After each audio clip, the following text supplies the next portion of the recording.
Hello everyone. तो SSC CGL की 10 सितंबर की शिफ्ट 1 हो चुकी है, उसी को हम देखेंगे कि इसमें क्या पूछा गया है। तो डे बाय डे मतलब जो भी शिफ्ट होती जाएंगी उनका मैं एनालिसिस देता जाऊंगा आपको, तो चैनल को सब्सक्राइब कर लेना। तो जैसे मतलब एडिशनल इन्फॉर्मेशन भी मैं इसके साथ ऐड करता जा रहा हूँ, तो आपको वो चीज़ें याद रखनी है, अगली शिफ्ट में आपको हेल्पफुल रहेगी। तो ठीक है, फिर स्टार्ट करते हैं।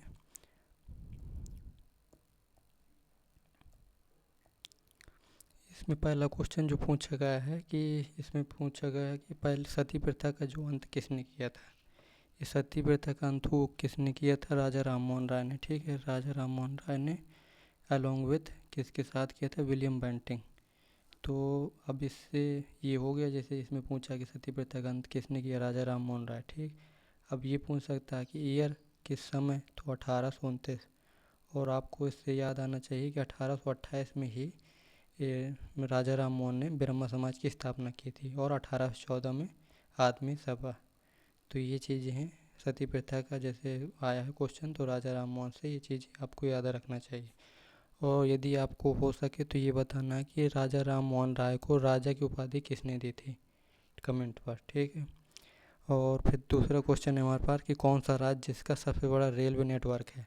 तो ये है हमारा यूपी। ठीक है, और कल ही क्वेश्चन जो आया था फर्स्ट शिफ्ट में, उसमें पूछ रहा था कि कितना रेलवे नेटवर्क है, तो हमने बताया था उसका 68,000 किलोमीटर। तो रेलवे नेटवर्क से ये दूसरा क्वेश्चन आ गया।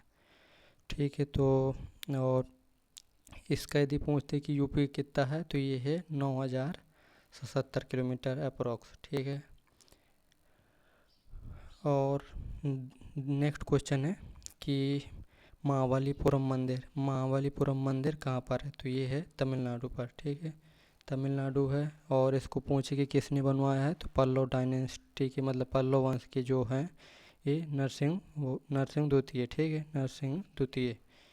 और इन्हीं ने तो द्रविड़ शैली की शुरुआत की थी, पल्लव वंश ने। मतलब वो जो मंदिर की वो शैली होती है, जैसे नागर और द्रविड़, तो द्रविड़ शैली की शुरुआत पल्लव डायनेस्टी ने की थी, ये आपको याद रखना। ठीक है, नेक्स्ट क्वेश्चन पूछा गया है कि गरीबी हटाओ का नारा किस पंचवर्षीय योजना में दिया गया है? तो गरीबी हटाओ का नारा जो दिया गया था, ये 5वीं पंचवर्षीय योजना में दिया गया था। देखो, कल ही मैंने आपको जो तीसरी शिफ्ट का एनालिसिस कराया था, तो उसमें आपको काफ़ी चीज़ें बता दी थी, 1 से 5 तक का कि उद्देश्य क्या था और मतलब कौन सा मॉडल था, तो वो चीज़ें आपको वहाँ तक हो गई हैं। और यदि ये पूछ दे कि जो, ठीक है, और इसमें ये पूछे गरीबी हटाओ का नारा हो गया ये, ठीक है, और आर्थिक विभाजन का वर्ष पूछ दे तो पंचवर्षीय योजना में ही, तो वो बताते हैं हम 1991। ठीक है, इसमें ही एलपीजी रिफॉर्म आया था, लिबरलाइजेशन, प्राइवेटाइजेशन, ग्लोबलाइजेशन, ये चीज़ें हैं, तो ये याद रखना है। और नेक्स्ट क्वेश्चन है कि भारत की न्याय प्रणाली कैसी है? तो भारत की न्याय प्रणाली है इंडिपेंडेंट, मतलब स्वतंत्र न्याय प्रणाली है भारत की। जिसको से इंटीग्रेटेड जो मतलब भारत भारत मतलब भारत जो अधिनियम था 1935 का, वो उससे लिए गए थे कि न्याय प्रणाली मतलब स्वतंत्र होगी। और ठीक है, अकबर का नेक्स्ट क्वेश्चन है हमारा कि अकबर का राज्याभिषेक कहाँ हुआ? तो ये हुआ कालानौर। ठीक है, कालानौर पंजाब में, अकबर। ठीक है, अकबर से आपको ये चीज़ याद आनी चाहिए कि अकबर जो है 1556 से 1605 तक रहा। अकबर ने ही दीन लाई शुरू किया था, और अकबर ये द्वितीय पानीपत का युद्ध 1556 में अकबर ने लड़ा था। किससे, ये बताना आपको कमेंट पर। ठीक है, अब नेक्स्ट क्वेश्चन हमारे देखते हैं कि तानसेन महोत्सव मतलब किस राज्य में मनाया जाता है? तो तानसेन महोत्सव मनाया जाता है मध्य प्रदेश में। ठीक है, तानसेन तबला वादक, तबला दिवस आपको बताना है कि कब मनाया जाता है, ये कोई पूछ सकता है। दिवस एक तो नॉर्मल पूछता नहीं, यदि पूछते तो ये बताना आपको याद हो तो। ठीक है, तानसेन तानसेन हो गया। अब है हमारा नेक्स्ट क्वेश्चन कि बैसाखी किस सिख गुरु के उपलक्ष्य में मनाया जाता है? तो ये मनाया जाता है बैसाखी गुरु गोविंद सिंह। ठीक है, गुरु गोविंद सिंह। ठीक है, ये हो गया। ये है गुरु गोविंद सिंह। गुरु गोविंद सिंह आपको ये बताना है कि कौन से नंबर के सिख गुरु थे। सिख के गुरु 10 में थे, मतलब 10 जो थे सिख गुरु, तो उनमें से आपको बताना है कि किस नंबर के थे गुरु गोविंद सिंह। और खालसा पंथ की स्थापना किसने की थी, ये भी बताना है।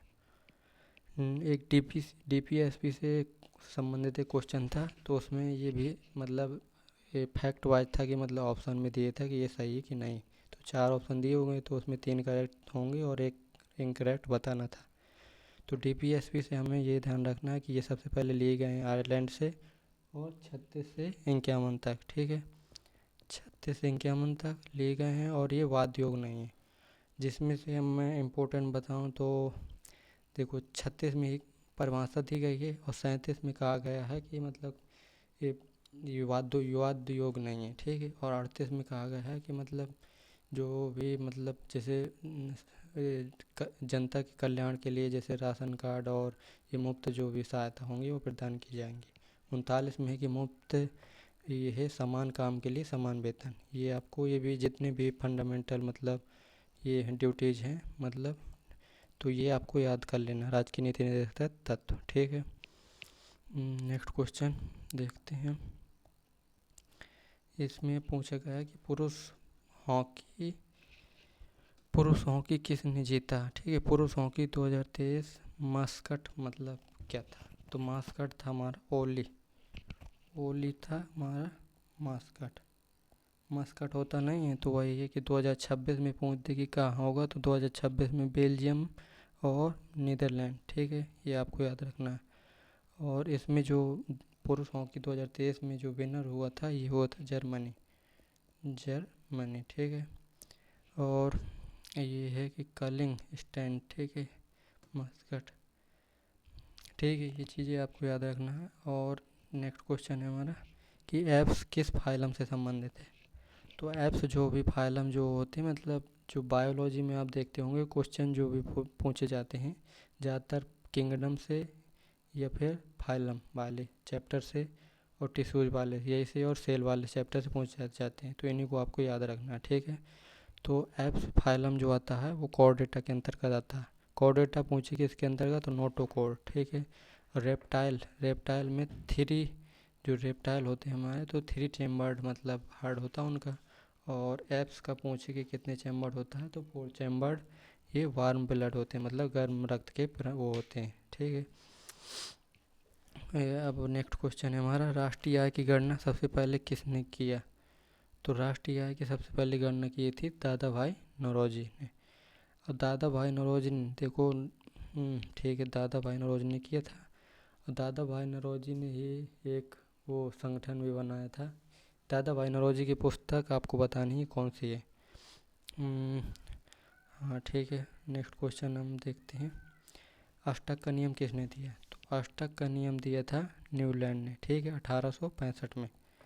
1865 में सबसे पहले वो आया था डोबरनियर का ट्रायल, ठीक है। 1829 में उसने दिया, फिर 1865 में ये न्यूलैंड ने, फिर 1869 में मेंडलीव।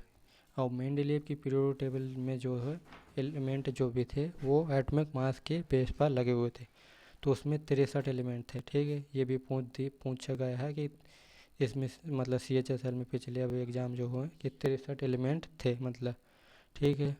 और फिर इसके बाद हेनरी मॉजले आ गया है 1913 में। ये चीज़ें आपको याद रखना है। अब नेक्स्ट क्वेश्चन पूछा गया है कि चंपारण सत्याग्रह कब शुरू हुआ। तो चंपारण सत्याग्रह देखो 1917 में चंपारण सत्याग्रह हुआ, ठीक। ये गांधी जी ने शुरू किया था और ये नील की खेती के विद्रोह के लिए, ठीक है, उसको किया गया था चंपारण के बाद खेड़ा हुआ, खेड़ा के बाद अहमदा मिल हड़ताल। ये 1918 में दोनों हुए, खेड़ा और अहमदाबाद मिल हड़ताल, ठीक है। ये आपको याद रखना, ये सब गांधी जी ने शुरू किया था। और कितना 9 जनवरी 1915 को जब 9 जनवरी और 1915 को गांधी जी दक्षिण अफ्रीका से आए, तो इसके बाद 2007 मतलब 1917 में उन्होंने यही चंपारण शुरू किया था, ठीक है। नेक्स्ट क्वेश्चन है जो मणिपुर डांस अकादमी कहाँ पर है।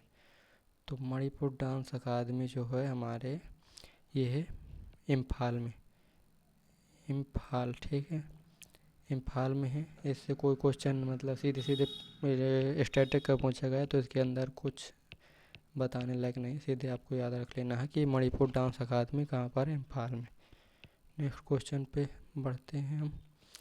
तो इसमें पूछा गया है कि श्रीलंका का सबसे नज़दीक सबसे नज़दीक मतलब लक्षद्वीप का कौन सा ज़िला है। तो श्रीलंका का जो है वो है कराईकुल, ठीक है, कराईकुल, जिसकी तीन है ज़िले लक्षद्वीप के, मतलब तीन जो भी है मतलब नीचे और में।